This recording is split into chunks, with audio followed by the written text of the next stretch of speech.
Hi, welcome to the Commercial Gas Engineer channel. Just going to change a filter in an AC unit.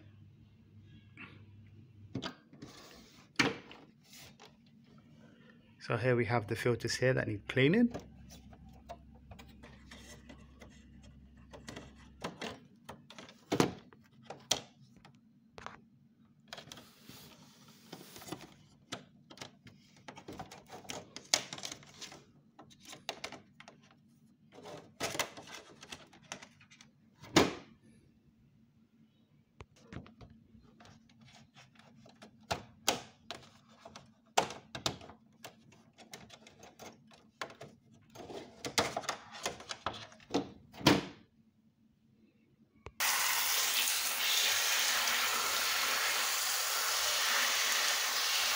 Okay, just rinsing it down.